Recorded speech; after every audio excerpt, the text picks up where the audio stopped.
లేక తెలుగుదేశం పార్టీతో అలయన్స్ పార్ట్నరా అన్నటువంటి విషయాన్ని క్వశ్చన్ చేస్తూ ఎలా ఎలక్షన్ కమిషన్ అనుమతించడాన్ని మేము వాళ్ళకి నివేదించాం.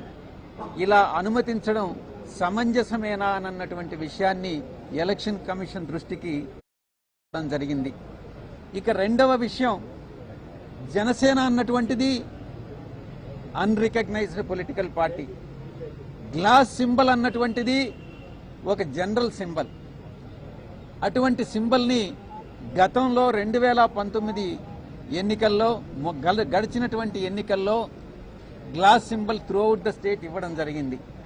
అటువంటి సింబల్ని, కామన్ సింబల్ని ఒక పొలిటికల్ పార్టీకి రాష్ట్ర వ్యాప్తంగా కొన్ని స్థానాల్లో 175 స్థానాల్లో కొన్ని స్థానాల్లో పోటీ చేసేటటువంటి ఒక రాజకీయ పార్టీకి ఒక సింబల్ కేటాయించడం జనరల్ సింబల్లో నుంచి అది చట్ట విరుద్ధం అది అన్నటువంటి విషయాన్ని కూడా మేము ఎలక్షన్ కమిషన్కి నివేదించడం జరిగింది. ఈ రెండు విషయాలు కాకుండా మరొక విషయం, మూడవ అంశం,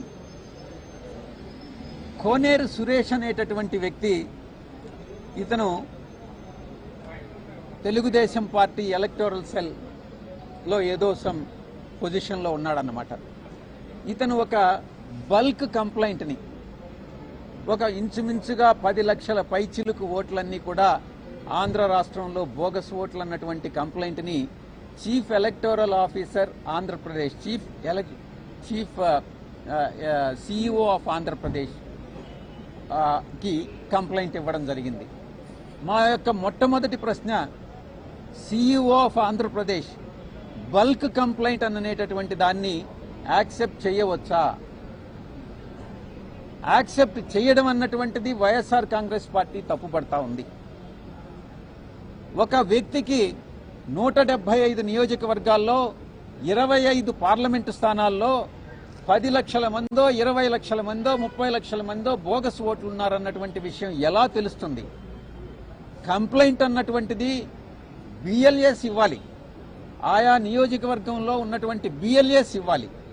ఆ బిఎల్ఏస్ చెప్పాలి ఏది బోగస్ కంప్లైంట్ అన్నటువంటిది.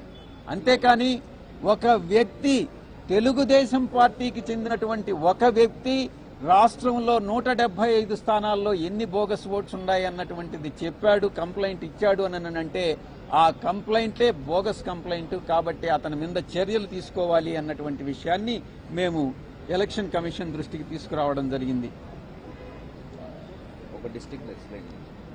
ఇక మేము అతనిచ్చిన కంప్లైంట్ని చీఫ్ ఎలక్టర్ సిఇఓ ఆంధ్రప్రదేశ్ జిల్లా మొత్తం 26 జిల్లాలకి కలెక్టర్లకి పంపించడం జరిగింది.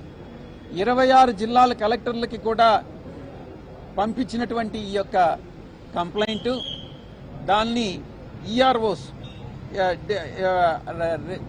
ఎలక్టోరల్ రిజిస్టర్డ్ ఆఫీసర్స్, ఆ రెస్పెక్టివ్ కలెక్టర్స్ అందరూ కూడా ఎంక్వైరీ చేసి దాని మీద రిపోర్ట్ని ఎంతవరకు ఇది బోగసు, ఎన్ని ఓట్లు జెన్యూన్ అన్నటువంటి విషయాన్ని రిపోర్టుని ఎలక్షన్ కమిషన్కి సబ్మిట్ చేయడం జరిగింది.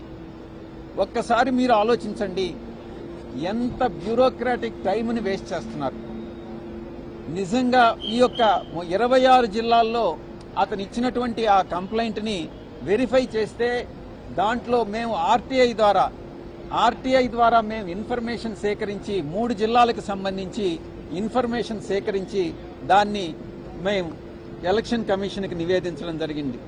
మొట్టమొదటిది కర్నూలు జిల్లాలో సురేష్ ఇచ్చినటువంటి, టీడీపీ ఇచ్చినటువంటి కంప్లైంట్ ప్రకారం 67,370 బోగస్ ఓట్లు ఉన్నాయని చెప్పడం జరిగింది. దాంట్లో ఈఆర్ఓస్ వెరిఫై చేసిన తర్వాత నిజంగా దాంట్లో 67,370 ఓట్లకు కాదు 59,054 ఓట్లు జెన్యూన్ ఓట్స్ అన్నటువంటిది తేలింది. అంటే ఇంచుమించుగా 87% ఓట్లు జెన్యూన్ ఓట్లు, మిగతా ఓటర్స్